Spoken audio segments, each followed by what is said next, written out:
کہ ایک 376 کی FIR درج ہوتی ہے تھانہ بھگوان پورہ پولیس اسٹیشن میں، اور اس میں جو متاثرہ خاتون ہے اس کے ساتھ گینگ ریپ کی واردات ہوتی ہے۔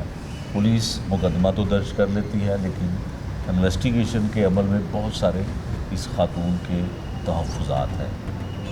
اس کے ساتھ گینگ ریپ، اس کی چند سال کی 6-7 سال کی بچی کے سامنے تمام واقعہ پیش آتا ہے۔ انصاف کے حصول کے لیے یہ در بدر کی ٹھوکریں کھا رہی ہے، لیکن انویسٹیگیشن پولیس نے اس کے ساتھ انصاف نہیں کیا، یہ اس کا ایسا کہنا ہے۔ یہ واقعہ ہوتا کیسے ہے؟ معاملہ ہے کیا؟ کیوں گینگ ریپ کی واردات اس کے ساتھ ہوتی ہے اور پولیس کیوں انصاف نہیں کرتی ہے؟ ہم اس متاثرہ لڑکی جس کا نام عظمیٰ ہے اس سے جانتے ہیں کہ یہ ہوا کیا، یہ درد بھری دکھ بھری داستان اپنی زبانی کس طرح سے سناتی ہیں، وہ ہم آپ کو دکھاتے ہیں۔ عظمیٰ، کیا ہوا تھا؟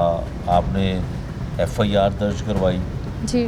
آپ کے ملزمان کون تھے؟ گینگ ریپ کی واردات ہوئی، آپ پہ تشدد کیا گیا، آپ کو زیادتی کا نشانہ بنایا گیا، اور آپ کی چند سال کی بیٹی کے سامنے 1 سال پہلے مجھے طلاق ہوئی ہے، اور یہ انسان مجھے ادھر ہی ملا ہے، کچہری میں ملا ہے۔ اس نے بولا تھا کہ میں تمہارا یہ جو کچہری والے کام ہیں یہ سارے اچھے طریقے سے میں ختم کروا دوں گا۔ تو میں نے اس پہ اعتبار کیا، میں نے کہا چلیں ٹھیک ہے، اور اسی سلسلے میں میری اس سے بات چیت ہوتی رہی ہے۔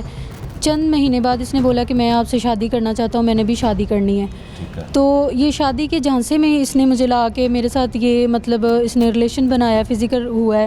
اس نے ایسے کرتے کرتے چند مہینے اور گزر گئے ہیں۔ پھر اس نے عمرہ کیا ہے، وہاں جا کے اس نے قسمیں قرآن کھائی ہیں، مجھے اس نے اعتبار میں لے کے آیا۔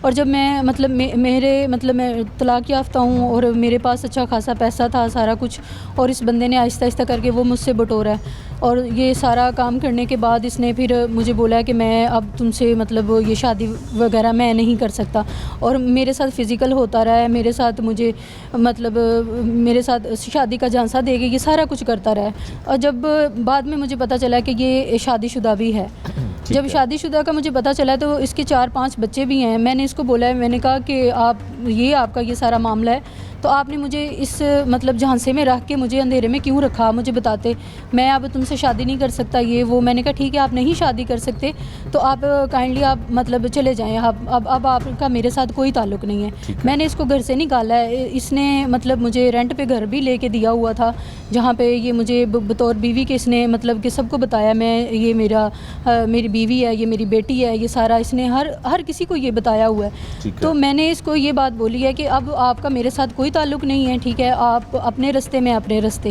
اسی دن جس دن میں نے اس کو گھر سے نکالا ہے، اسی دن یہ 2 بندے ساتھ لے کے آیا ہے، اور سیکنڈ ٹائم آ کے انہوں نے میرے گھر کا دروازہ توڑا ہے، اور دروازہ بھی ٹوٹا ہوا پولیس نے دیکھا ہے۔ وہ یہاں پہ اندر آئے ہیں اور آ کے انہوں نے میرے اوپر تشدد کیا بے شمار، میری بیٹی کے سامنے، اور انہوں نے مجھے برہنہ کر کے میرے ساتھ زیادتی کرتے رہے ہیں۔ وہ 2 لوگ بھی جو ساتھ، یہ ان تینوں نے گینگ ریپ میرے ساتھ کیا ہے، اور میری نازیبہ ویڈیوز بناتے رہے ہیں میری بیٹی کے سامنے۔ وہ چیختی چلاتی رہی ہے، لیکن انہوں نے اس کو ڈرایا دھمکایا مارنے کی، اس کو تھپڑ شپڑ بھی مارتے رہے ہیں، اور انہوں نے میری نازیبہ ویڈیو بنائی ہے، میرے جسم پہ انہوں نے آلاتوں کے ساتھ ضرب بھی لگائے ہیں۔ جب یہ سب کچھ کرنے کے بعد انہوں نے مجھے باندھ کے تو یہ نکل گئے ہیں۔